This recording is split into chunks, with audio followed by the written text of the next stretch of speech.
If you missed Sunday, the service on January 28th, this is a summary version of that message. You're welcome to go to the video of the service. You can catch the entirety of it. Since it's a summary, I'm just going to share with you the principles that were shared. You'd have to go to the full video to get the scripture references and the quotations that I quoted during the service. But for here, I'm just going to do the basic concepts. And so what we're in a series on seeking stability in our lives, and there's three basic motivating factors as to why I should seek stability in my life. It's because the stability that God has for me actually is good for me, and so if I really knew what it was, I would want to have it for myself. But also, when I'm stable, it makes me a benefit to other people, and so it helps me to be what I should to others and to help the people that I care about, as well as it helps me to achieve the mission that God has for me to reach others. It also helps me to bring glory and honor to God by being a healthy representation of His goodness. And so it's important for us to pursue stability. And so this video is about stability in our relationships, which is not an easy thing to have. And we find ourselves realizing, at least I hope that you have seen that in your life so far, that a lot of our frustrations are centered around relationships, even if it's just people that maybe we're not friends with, but we need something and we need a person to get that need met. Our relationships are at the center often of our frustrations, our enjoyments and pleasures and excitement, all of our fulfillment.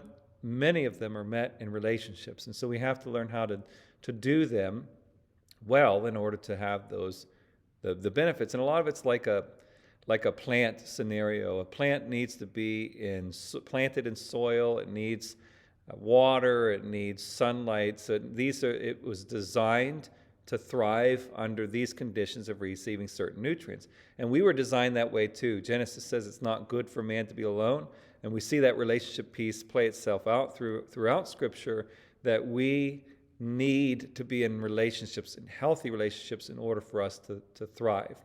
So the way we do that is there are two needs that we need to walk through that will get us there. The first is the things that we need to know. I need to know that I have needs, I have limitations, and I have brokenness. And so does everybody else. Everybody around me has needs, limitations, and brokenness. And if I'm aware of that, it's going to help me know how to relate correctly, both me to them and then the way I respond to them. So I have needs, and there are people around me that can meet those needs, and so I better treat them well, because they're not going to want to meet those needs if I don't. And so there's a little bit of a self-centered side to that, but again, we're often called by God to consider the benefits that He has for us if we do what He tells us to do. And so same is true with these relationships. But I also, when people are around me, I need to remember that they need me. And I have a responsibility that comes with that. I also need to know that I have limitations. And so there's times that I'm going to need to say no. Like it's going to be a detriment to myself and maybe to other people in my lives. And maybe I'm managing some priorities there. But sometimes I have to say no to something because I'm limited. I don't have all the time in the world, and I don't have all the capacity and all the resources. And so sometimes I need to say no, and I need to give myself some grace that's okay. But going to the other person, I need to remember that when I'm getting frustrated with somebody else because they're not meeting a need of mine or helping me out, then I need to remind myself that they're limited. And so I shouldn't get mad at them, because ultimately they can't satisfy all my needs. They just can't. That's not within their capacity.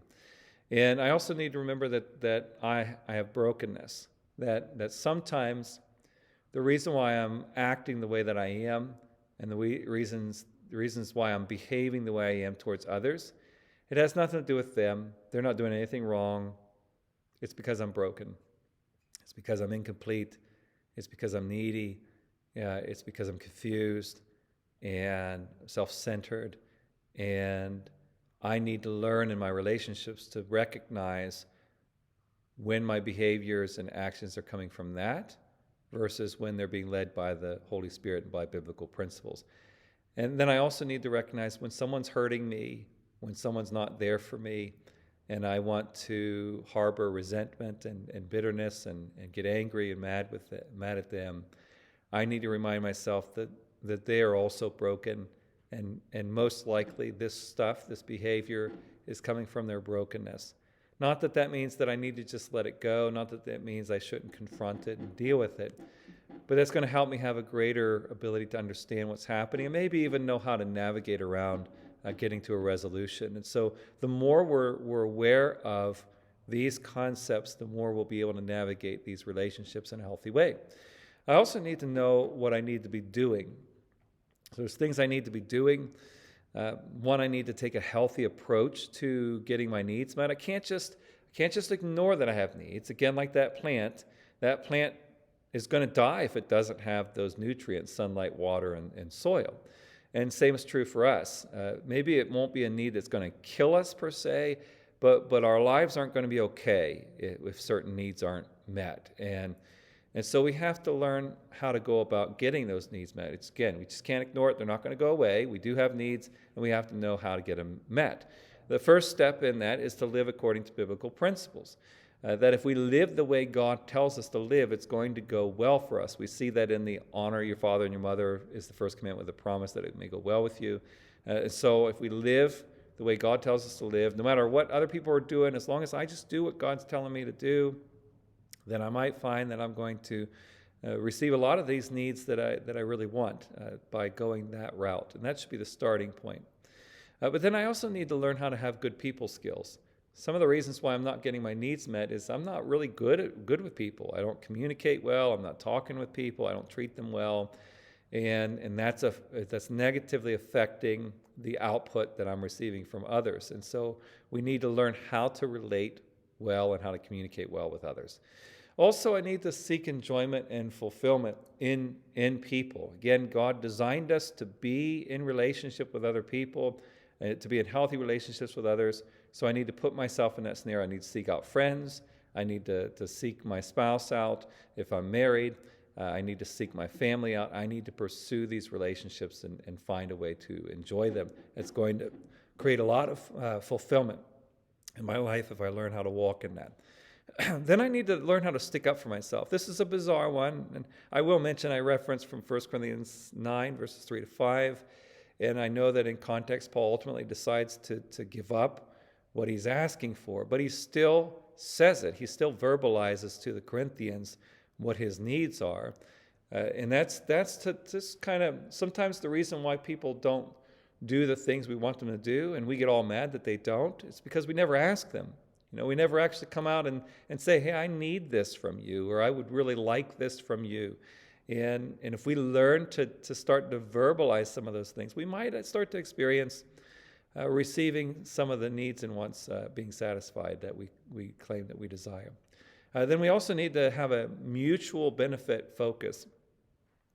It needs to be that I want to bring something to the table here in this relationship. I want to bring some benefits to you, and I hope to receive some benefits back from you.